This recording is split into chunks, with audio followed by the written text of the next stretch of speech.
The day off with some green juice. Oh yeah. Morning, y'all. I'm a little late on my day. Ooh, I gotta zoom out here. I'm a little late on my day, but I'm about to get into a run, and when I come back, I'm gonna hit y'all with things y'all can be doing to help pay these bills. All right, let's get started with the day.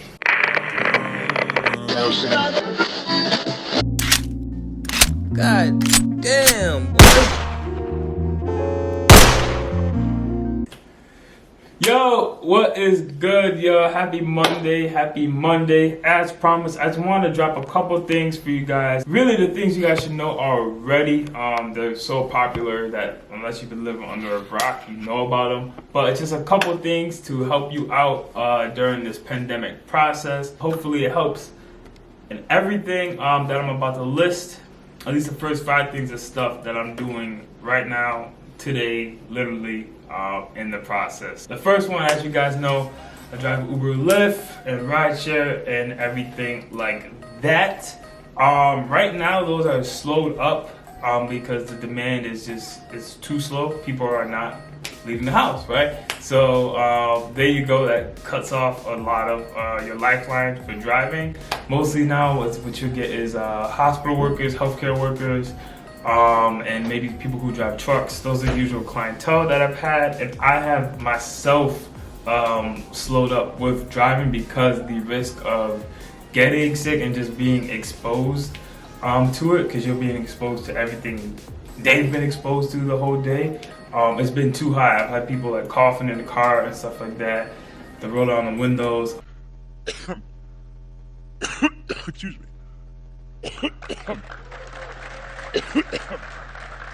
Oh, fuck! It's just the risk of getting sick has been way too high, and the demand has been way too low to just be going out there risky. And I usually drive at night, and lately I was driving at night and in the morning, since my other morning job that I'm not doing right now. So I'd go out in the morning and drive, and it would still be, the same thing. So anyway, that's that. Instacart, doing Instacart for sure.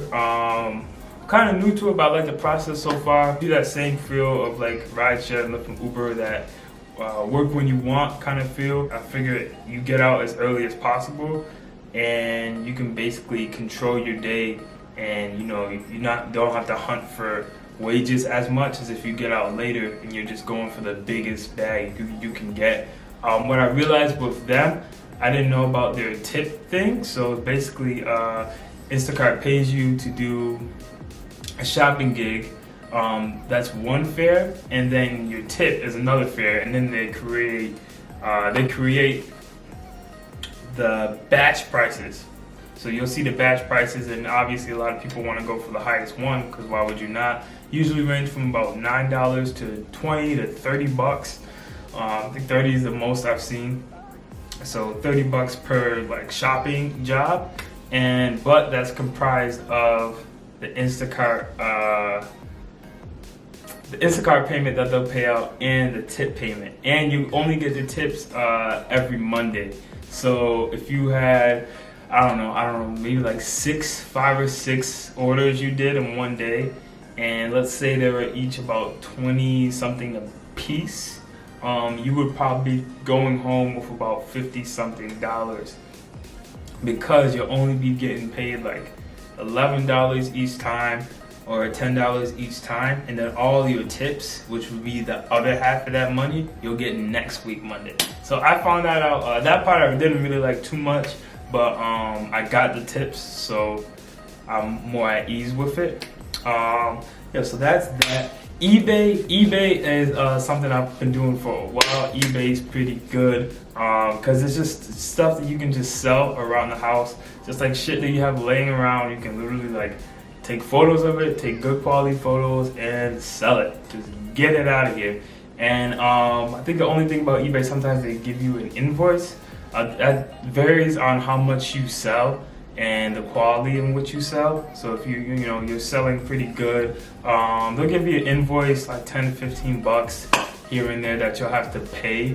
But as long as you're selling good, it won't really affect anything. What I would say is just have good descriptions, good photos. A lot of people on eBay selling stuff, so you're gonna want your product to stand out, and that goes with the price too. Make sure you're pricing your stuff well and smart. If you know your T-shirt that's laying around is not a vintage or just not some high commodity that people are willing to pay big money for, you gotta go online, see what other people are selling that same T-shirt for, and make it a relative price to that in order to have a sale. If not, your thing will just be sitting on eBay for a while, and you have to keep relisting until you get a sale. So, in these times, you might as well just get it out of there as best as you can. It'd be like full profit. I mean, for the most part, you pay a little bit for the shipping to ship it out, like maybe I don't know, like literally $1 to $3 at most, unless you're shipping something big, then the shipping can go up. But they pay for the shipping, so a lot of the cost is really covered for you, so you can get a really good full profit from selling stuff on eBay. Another thing is freelancing. If you're into any creative stuff, programming, writing, anything creative that you just usually kind of do in your spare time or stuff that you like to work on, freelancer.com is good, Upwork is good. Shout out to my friend Daquad. Man, he introduced me to some interesting stuff. This lady was looking for him to help her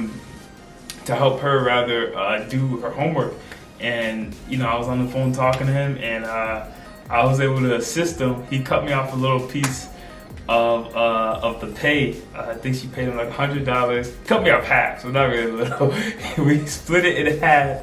Long story short, what the lady needed, man, I found all the answers on Google. So I found all of the answers on Google. I mean, we were able to do her work in like 10 minutes tops, and yeah, got $50 out of that. So freelancing is pretty good. That's just a great situation. That's like your everyday situation. But what I found out, sometimes you gotta watch for scammers. There are some scammers on there. Both websites that I use, Upwork and Freelancer.com.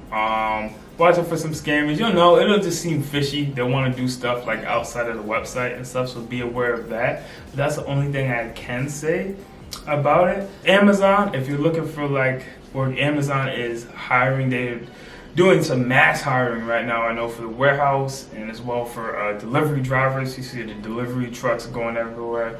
I personally do the warehouse. I've been doing the warehouse for about 3 months. So we're doing the warehouse for 2.5 months. How they usually hire is they'll have a certain number of people, a quota that they want to meet. They hit the quota, they stop, and if they need another push for demand, they'll hire again. So it's very time sensitive and when you need to get in in order to get hired, but it's a very flexible schedule. You work when you want to work. They have certain time slots and you just pick the time slots, and if you can cancel like 20 hours 24 hours beforehand, and it's pretty flexible job. It's basically getting things that people are ordering online, groceries and stuff, and getting them out the warehouse into a person who drives Amazon Prime into their car and deliver it to someone's doorstep. So not bad, very flexible. That's why I like it. So if you're looking for something that's also something to look into, I know Prime is becoming more available in certain cities. It's pretty saturated here in Atlanta, so it's not available here right now. Maybe it will be in the future. You just gotta keep a lookout for it on Amazon. They always have new openings, but they're very time sensitive. So once they open, it's open. It's good to get in, but once they close it, there's no telling when they're going to open it again. So that's that. Some other stuff that's like a long-term things for me. Shopify.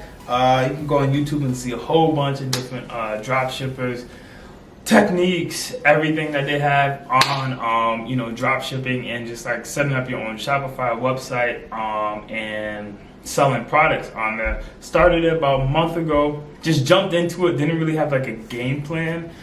Which turned out not to be the best thing. So ended up tearing it down, and I'm rebuilding it right now. But that's a very good thing to look at if you're looking for some long-term money. Building a website, finding a niche, if you will, like if you want to sell candles, or if you want to sell camping gear, or if you want to be like a general store, which is what I first opened up with, which is just selling a whole bunch of different shit in the store. It's like being it's like being like a Best Buy and something else. It's selling a whole bunch of stuff, you know, people want to buy, cool gadgets and stuff like that. So there's space for everybody to really kind of work something out and sell some products. Just takes a lot of marketing and different type of skill strategies to make your thing pop, get the word out there and start making some sales. But when I did make my first sale, I felt very happy, so that was good. Another thing is Upwork, which I mentioned before with Freelancer. That I'm looking for app development though. An app I've been working on for about a year now, and just getting back into it, trying to get it developed, trying to find some real good developers who can bring it to life, and hopefully that will generate some revenue in the future. So those are long-term stuff. Again, that's stuff that's not making money right now, but stuff that I'm still working on. So I think that pretty much covers it all. I go into detail, especially about the first 5 things I listed, because that's stuff I'm doing right now. Pretty much except for lifting Uber every day. What I will say that I did forget to mention, for background checks and getting your car. I know, especially for Instacart, you know, you get your car when you're shopping, and sometimes that takes about 3 to 4 days to come in. So that could be the slightest holdup with them to get you started. If you're looking to do rideshare, even with, I know, like Amazon Prime and stuff like that, having a license, having a car is obviously, you know, a thing if you're going to be driving. So you make sure, you know, your good license record, your background check works out, you know, if you're not a fucking weirdo. So that should be fine. Oh, and for Instacart, if you don't have a car, you can still just be a shopper, which could work out in your favor too. You won't have to worry about gas and driving more so. You could just be shopping. Only defect to that really is that you're confined to one store. More or less someone driving can pick different stores, and sometimes different stores have higher batches. But if you're not in a car, you can shop more and more and more and more, and hopefully you're able to do batches faster. You don't have to waste time driving, so that can help you in that run as well. Yeah, guys, if you like what I have bestowed to you on this beautiful day, give it a like, subscribe, share it.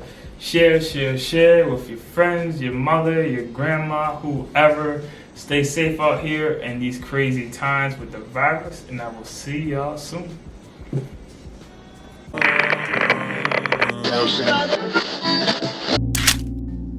God damn, boy.